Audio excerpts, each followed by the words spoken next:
Good morning dear students. Class 11th की chemistry में आज हम लोग संभवन ऊष्मा या विरेचन ऊष्मा, हीट ऑफ फॉर्मेशन या एंथैल्पी ऑफ फॉर्मेशन के विषय में पढ़ते हैं कि कोई रासायनिक अभिक्रिया में अभिकारक अणु यदि उत्पाद के अणु का निर्माण कर रहा है तो उसके द्वारा कितनी ऊर्जा ऊष्मा के रूप में उत्सर्जित या अवशोषित हो रही है। यही उसकी संभवन ऊर्जा या हीट ऑफ फॉर्मेशन कहलाती है।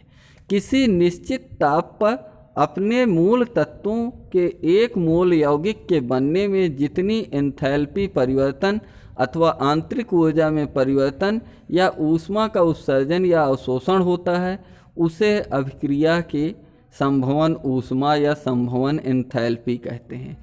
कोई निश्चित ताप है, फिक्स टेम्परेचर है, किसी रासायनिक अभिक्रिया में अपने मूल तत्व जिससे उस यौगिक का निर्माण हुआ है उसके बनने के लिए कितनी आंतरिक ऊर्जा में परिवर्तन होता है, ऊष्मा का अवशोषण या उत्सर्जन होता है, जिसके फलस्वरूप उस यौगिक का निर्माण हो रहा है।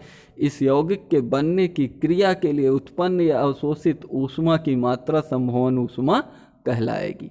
उदाहरण, हाइड्रोजन क्लोराइड या Cl गैस की संभवन ऊष्मा का मान 92.5 किलो जूल है। माने कि यदि हाइड्रोजन क्लोराइड यौगिक का निर्माण हो रहा है तो उससे 92.5 किलो जूल ऊष्मा उत्सर्जित होगी। माइनस चिन्ह ये दिखाता है कि ऊष्मा उत्सर्जित हो रही है। इसी प्रकार अन्य पदार्थों की संभवन ऊष्माएं हम निम्नवत निकाल सकते हैं। जैसे यहाँ पर दिया गया है F से Fe फेरस सल्फाइड का जो बन रहा है फेरस सल्फाइड, इसकी संभवन ऊष्मा क्या होगी। Fe solid plus S sulphur क्रिया करके FeS बनाता है। डेल्टा FH ये -100.5 किलो जूल ऊष्मा उत्सर्जित होगी। इसी प्रकार H2SO4 की संभवन ऊष्मा, heat of formation of H2SO4 sulphuric acid जब बनता है, कब बनता है? जब हाइड्रोजन गैस ऑक्सीजन गैस के 2 मोल से और एक सल्फर के एक परमाणु से क्रिया करता है तो H2SO4 लिक्विड का निर्माण होता है। इसकी heat of formation delta H1 कहा गया है। आगे देखते हैं हम लोग मानक संभवन ऊष्मा। मानक संभवन ऊष्मा standard heat of formation, standard heat of formation 25 degree centigrade, जैसे 25 से 35 डिग्री सेंटीग्रेड के बीच के तापमान को मानक ताप कहा जाता है। तो 25 डिग्री सेंटीग्रेड तथा एक बार वायुमंडलीय दाब पर किसी तत्व की प्राकृतिक अवस्था को उसकी मानक अवस्था कहा जाता है। जब किसी यौगिक के एक मोल का निर्माण उसके तत्वों से होता है, उसके विभिन्न तत्वों से यौगिक के एक मोल का निर्माण होता है तथा अभिक्रिया में सम्मिलित सभी पदार्थ 25 डिग्री सेंटीग्रेड तथा एक बार दाब पर अपनी मानक अवस्था में होते हैं तो उसे अभिक्रिया की एंथैल्पी परिवर्तन को यौगिक की मानक संभवन ऊष्मा कहते हैं। डेल्टा H0 से प्रदर्शित करते हैं। मानक संभवन एंथैल्पी में से मानक अभिक्रिया एंथैल्पी की गणना।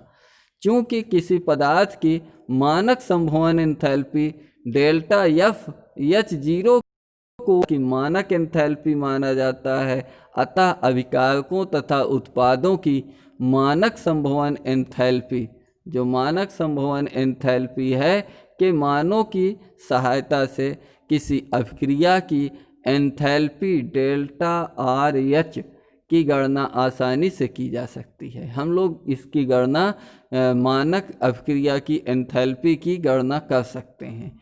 अभिक्रिया एंथैल्पी उत्पादों एवं अभिकारकों के मानक संभवन एंथैल्पी के मान के अंतर के बराबर होता है। मीन्स अभिक्रिया की मानक एंथैल्पी इज इक्वल टू उत्पाद की मानक संभवन एंथैल्पी के मानों का योग माइनस अभिकारक के मानक संभवन एंथैल्पी के योग के मानों के योग के बराबर होता है।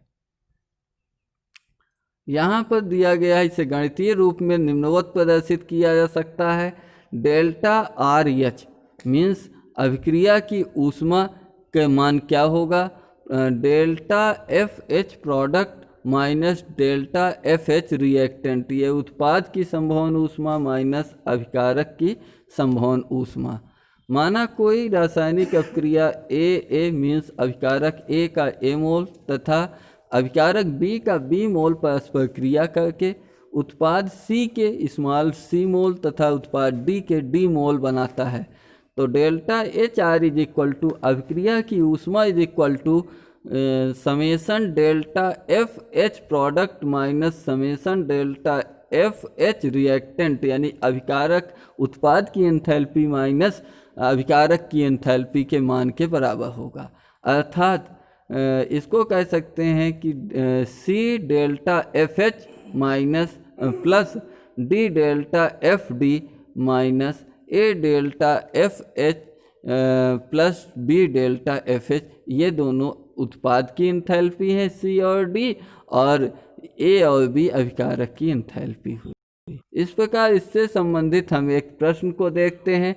किसी अभिक्रिया CH4 gas plus 2O2 gas arrow CO2 gas plus 2H2O के लिए मानक अभिक्रिया एंथैल्पी के मान की गणना कीजिए।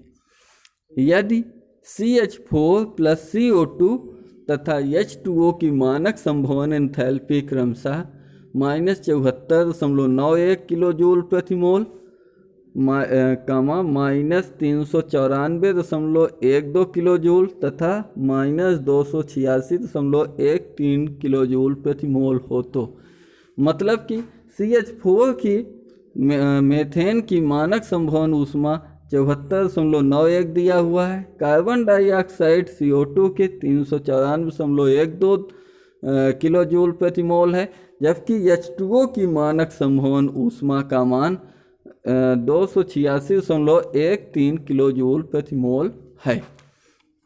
तो इसको जब हम सॉल्व करते हैं तो पहली बात जो दिया हुआ है उसको लिख लेते हैं। Heat of formation of CH4 delta F H CH4, इसकी वैल्यू है -74.91 किलो जूल प्रति मोल, माने कि मेथेन के दहन से मेथेन के बनने में संभवन ऊष्मा मीन्स बनने में 74.91 किलो जूल ऊष्मा उत्सर्जित होगी। कार्बन डाइऑक्साइड के बनने में -394.12 किलो जूल ऊष्मा उत्सर्जित होगी और H2O के बनने में 286.13 किलो जूल ऊष्मा उत्सर्जित हो रही है। डेल्टा एफ एच O2 की value is equal to 0। Property के अनुसार ऑक्सीजन की हीट ऑफ फॉर्मेशन की वैल्यू 0 है, तो अतः अभिक्रिया के लिए CH4 plus 2O2 gas arrow CO2 gas plus 2H2O delta R H is equal to summation F H product minus summation F H reactant. उत्पाद की ऊष्मा से एंथैल्पी से अभिकारक की एंथैल्पी को सब्सट्रैक्ट कर दे रहे हैं। यहाँ पर उत्पाद CO2 और H2O है, अतः CO2 की एंथैल्पी प्लस 2 इंटू H2O, क्योंकि H2O यहाँ 2 मोल है, 2 इंटू H2O की एंथैल्पी, दोनों को जोड़ करके इसमें से रिएक्टेंट की एंथैल्पी CH4 की एंथैल्पी प्लस 2 ऑक्सीजन की एंथैल्पी को सब्सट्रैक्ट कर देते हैं, तो आता है 394.12 प्लस 2 इंटू 286.31, इसका मल्टीप्लाई कर दिया गया 7, ये हो जाएगा, इसको 2 से मल्टीप्लाई कर देंगे, फिर उसके बाद -74.91 इंटू 2 प्लस यहाँ 2 इंटू 0 हो जाएगा। जब इसको तो 74.91 ही रहेगा यहाँ पर, और इसको दोगुना करके इसमें जोड़ देंगे, ये आ जाएगा 966.74। सब्सट्रैक्ट करने पर -891.83 किलो जूल यहाँ पर आपके अभिक्रिया की ऊष्मा होगी। इस प्रकार हम लोगों ने आज संभवन ऊष्मा से संबंधित टॉपिक को पढ़ा। मिलते हैं अगले टर्न पर अगले नए टॉपिक के साथ। तब तक के लिए सभी को जय हिंद, वंदे मातरम।